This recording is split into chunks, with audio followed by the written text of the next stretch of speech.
Hey everybody, this is Darren Van Dam and you are watching Flick Connection, the show that helps you get more out of movies, and today I'm going to be telling you about 10 great but lesser known movies recently added to Hulu.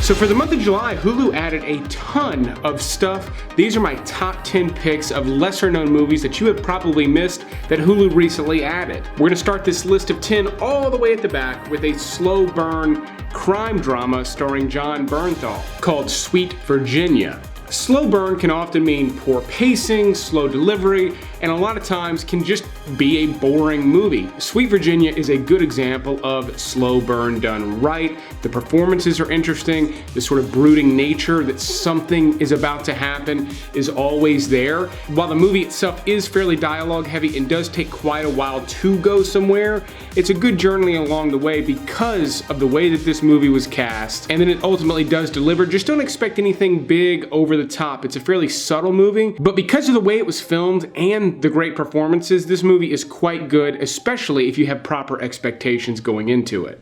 Raiders, the story of the greatest fan film ever made. Raiders, the story of the greatest fan... I'm having a hard time saying this title. Let's try it again. Raiders, the story of the greatest fan film ever made.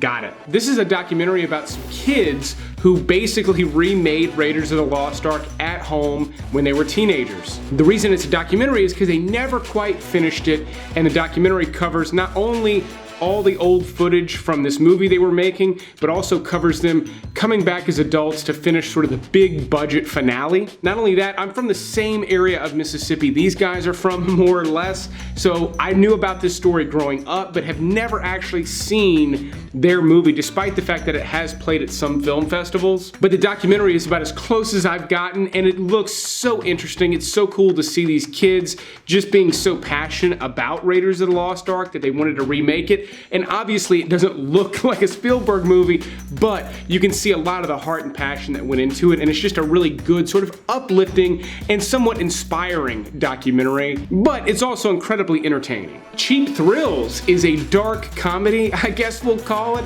about a couple of guys who are offered a decent amount of money to do some horrible things to themselves and each other. It's sort of like an indecent proposal. It's a rich guy just trying to see what he can get poor people to do with his money.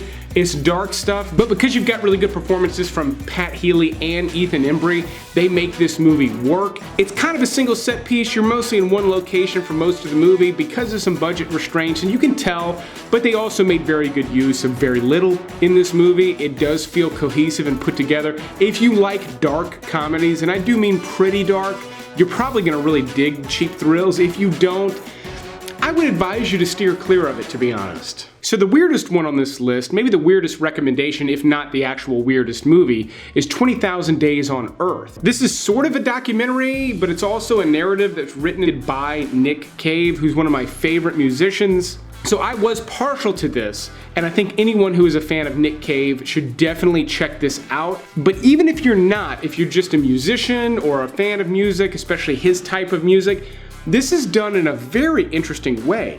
He has some conversations with some other famous people like Ray Winston, and then it's done in a way that seems like it's almost in his head, and then you jump right into him composing music. It's very bizarre, and then there's sort of a poignant point to it as well, because he's talking about his 20,000 days on Earth, which is how long he had been alive at the time that this was made. So interesting stuff. However, if you're not a fan of his type of music or him, this may be a little too strange for you.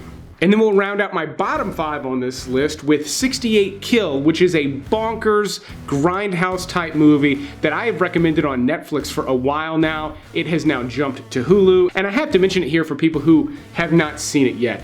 This is a wild movie about a guy who's in love with a girl, basic setup, but she is a monster with a capital M. She is wild, and it is a ton of fun to watch. This movie goes in some crazy directions, some dark directions, but it's always tongue-in-cheek, it's always funny and kind of fresh, but it is a violent movie with some crazy wild characters. If that is your bag, do not skip 68 Kill. If it sounds like it might be a little too much for you, this is not an overly disturbing movie or anything, but it is grungy and grimy and not for everyone. Something that I do think is for everybody though is today's sponsor, CyberGhost VPN. If you're watching this video, it's because you're like me and you have a hard time picking out good movies to watch. Hopefully my recommendations help, but something that could help even more is just having more options. CyberGhost VPN keeps your web browsing safe and secure like all VPNs, but unlike all VPNs, they have specialized servers for Netflix, Prime Video, and Hulu, and other streaming services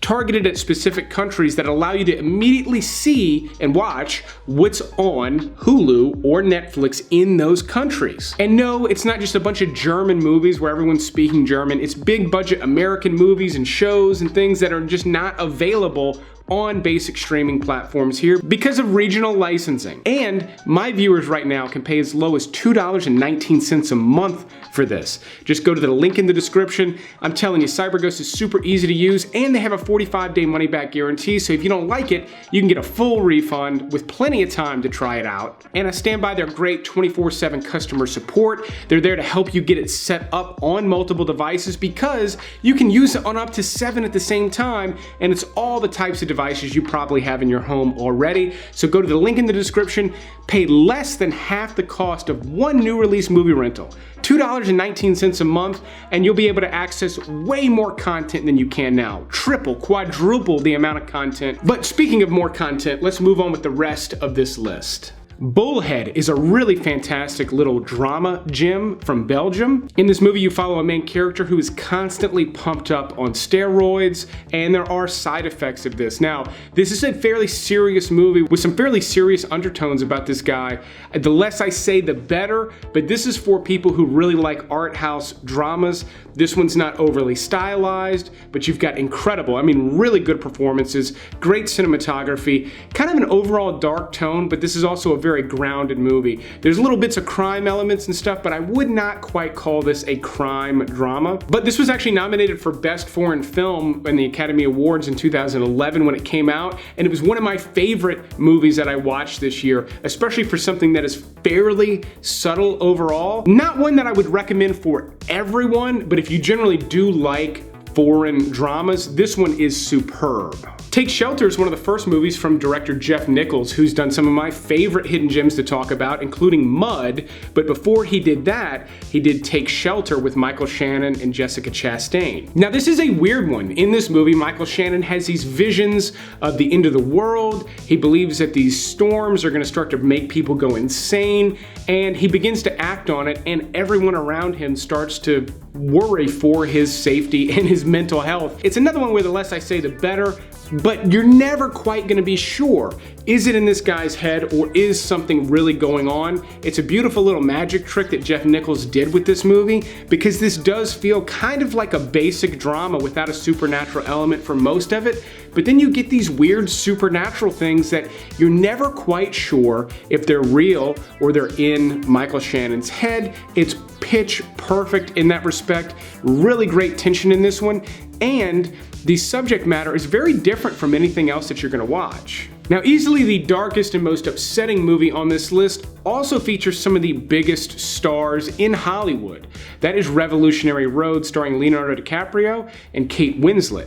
Now, this is actually directed by Sam Mendes, who's known for movies like Skyfall, Jarhead, and American Beauty. And while this is one of his lesser-known movies, it is incredibly well done. There's beautiful cinematography by Roger Deakins in this movie, obviously great performances from the two of them, and you may not realize this was the first time they were reunited on screen since Titanic. And what's so interesting about that casting choice is this is a movie about a struggling marriage in the mid-20th century. And it does go to a dark place, and you do spend a lot of time with a couple who really do not seem to like each other. So while I do recommend this, and it is a very, very good movie, it's one to watch with caution. You want to watch this one when you're in the right mood, because it will put you in the dumps, but it is excellent, really well done. If anything, it's lesser known just because it is such a bummer of a movie. My number 2 pick is a fantastic Western starring Robert Duvall and Kevin Costner, and while it was kind of a big deal when it came out, time has forgotten about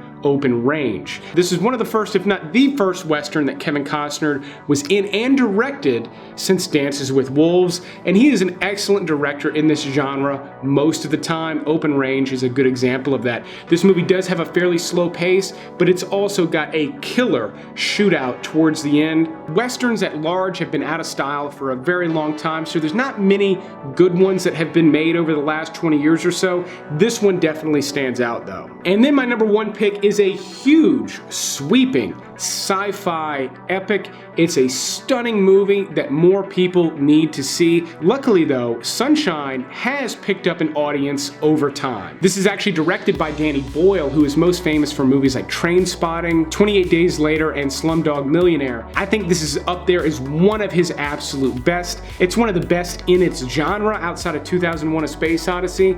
Really well done, but it's also kind of a popcorn movie. It's got a lot of action, a lot of suspense, a lot of dazzling visuals, so it's not this artsy sort of subdued thing. It is a summer blockbuster type of a movie that was done on a much smaller budget than normal, but you cannot tell because Danny Boyle is a genius. In this movie, a space crew is headed towards the sun in an attempt to detonate a large explosive device in it to sort of recharge it and brighten it up because it is waning. So the movie opens up with a suicide mission and then manages to just continue to throw obstacles in the way of this space crew. Again, beautiful, stunning cinematography, an incredible adventure story. I highly recommend this for anyone watching this video. If you've never seen it, make it the first one you watch.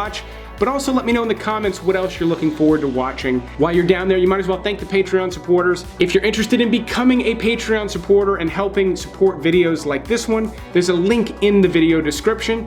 There is also a link where you can become a channel member, giving you access to exclusive videos right here on the YouTube channel. But I will keep making these videos as long as you keep watching them. Thanks for checking out this special Hulu list, and you will see me on the next one.